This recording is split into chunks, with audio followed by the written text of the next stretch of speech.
अस्सलामुअलैकुम student, welcome back to the lecture number 17। आज के इस लेक्चर में स्टूडेंट हम यूजेस ऑफ आइसोटोप के बारे में पढ़ेंगे कि कुछ ऐसे आइसोटोप हैं जिनकी मेजर फील्ड में बहुत ज़्यादा इस्तेमालात होते हैं। फर्स्ट ऑफ ऑल जो हम देखेंगे दैट इज़ द रेडियोथेरेपी। कि रेडियोथेरेपी का मतलब क्या है? Treatment of cancer. कुछ ऐसे आइसोटोप हैं जो कैंसर की ट्रीटमेंट के लिए इस्तेमाल होते हैं। फॉर एग्जांपल, मिसाल के तौर पर स्किन कैंसर की ट्रीटमेंट के लिए दो तरह के स्टूडेंट आइसोटोप इस्तेमाल होते हैं।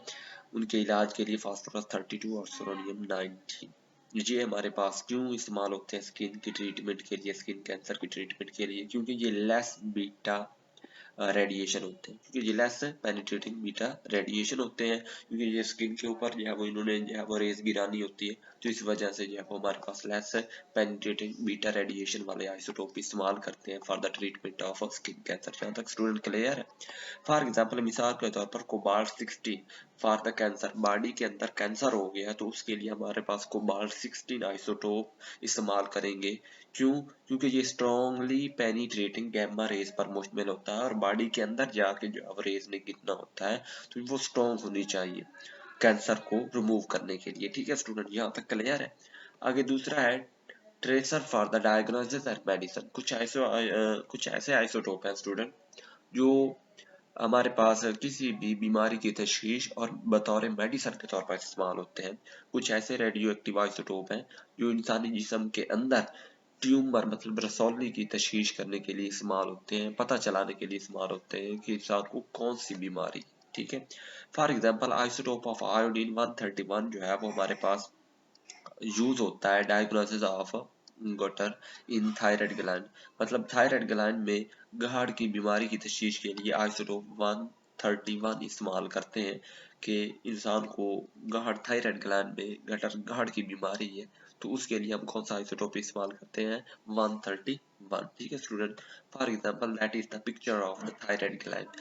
ये गाढ़ की बीमारी हमारे पास थायराइड ग्लैंड के बड़ा होने की वजह से हो जाती है। ये बाहर की तरह जल्दी बन के लटक जाती है तो इसे गाढ़ कहते हैं। ठीक है स्टूडेंट, तो ये ट्रैकिया से थोड़ा सा ऊपर होती है और लाइरक्स से थोड़ा सा नीचे होती है, ये फूल जाती है तो इसको गटर का नाम देते हैं, मतलब जो है वो गटर की बीमारी हो जाना। तो इसके ट्रीटमेंट के लिए तशखीस के लिए कौन सा आइसोटोप इस्तेमाल करते हैं? आयोडीन 131। ठीक है स्टूडेंट, यहाँ से पिक्चर से क्लियर है आपको?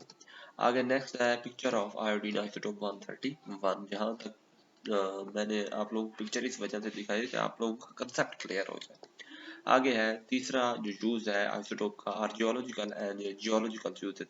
रेडियो एक्टिव, कुछ ऐसे रेडियो एक्टिव आइसोटोप होते हैं जो ज़ेरे ज़मीन में मौजूद फॉसल फ्यूल की एज डिटर्मिनेशन के लिए इस्तेमाल होते हैं।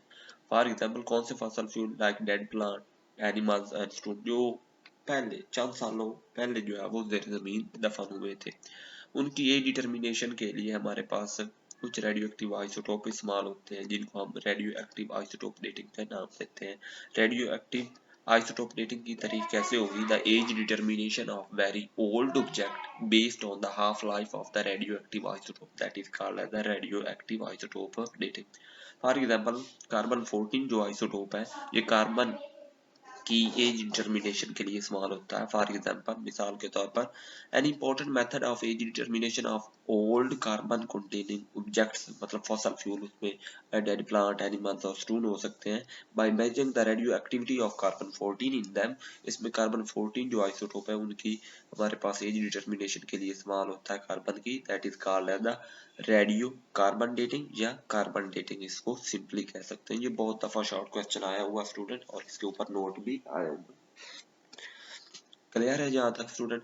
आगे हम चलते हैं parent nucleus. For example, radio carbon dating का कंसेप्ट यहाँ से भी आप यूज ले सकते हैं कि एक पेरेंट न्यूक्लियस है वो डिवाइड होकर दो डाटर न्यूक्लियस में डिवाइड हो जाता है कि ये अल्फा डाटर न्यूक्लियस है और ये बीटा डाटर न्यूक्लियस।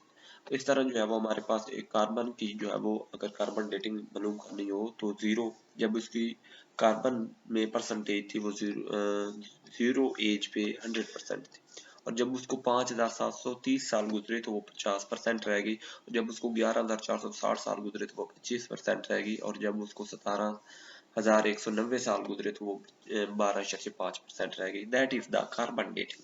इसको कार्बन डेटिंग का नाम देते हैं कि एक जो पहले चीज 100% थी वो टूट टूट के जो है वो हमारे पास बहुत कम रह गई है, दैट इज कार्बन डेटिंग, मतलब कार्बन डीके हो रही है। ठीक है स्टूडेंट, कोई भी चीज जो है वो डीके हो रही है, वो टूट के जो है वो हमारे पास मिट्टी में मिल रही है। चौथा है chemical reaction and structure determination. कुछ रेडियो एक्टिव आइसोटोप ऐसे होते हैं जो केमिकल रिएक्शन के स्ट्रक्चर को डिटरमाइन करने के लिए इस्तेमाल होते हैं। For example carbon 14 isotope carbon dioxide के स्ट्रक्चर को डिटर्मिनेशन के लिए इस्तेमाल होते हैं। कार्बन डाइऑक्साइड क्योंकि हमारे पास प्लांट में फोटोसिंथेसिस के लिए इस्तेमाल होता है, जिससे हमारे पास ग्लूकोज बनता है। यहाँ तक क्लियर है student? For example carbon dioxide जब वाटर के साथ मिलेगा तो कार्बन ग्लूकोज बनेगा और साथ में ऑक्सीजन रिलीज होगी। ये रिएक्शन डे टाइम होता है। It means that photosynthesis होती है, photo mean light and synthesis mean to prepare food। Food कौन सी होती है? शुगर या ग्लूकोज। ये C6H12O6। यहाँ तक क्लियर है? आगे पांचवा जो यूज है that is the last use of the isotope, हमारे पास है एप्लीकेशन इन पावर जनरेशन।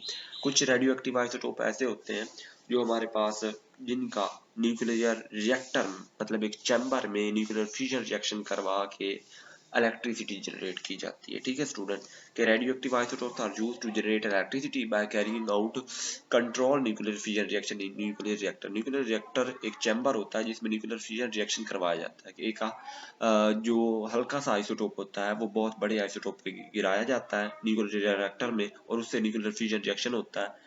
जब न्यूक्लियर फ्यूजन रिएक्शन होगा तो आगे एक चैम्बर होगा, स्टीम, वहां पानी रखा होगा, वो उबलेगा तो उसके स्टीम की वजह से हमारे पास टरबाइन चलेगी। जब टरबाइन घूमेगी तो जनरेटर चलेगा, जब जनरेटर चलेगा तो इलेक्ट्रिसिटी प्रोड्यूस होगी। यहाँ तक कंसेप्ट क्लियर है?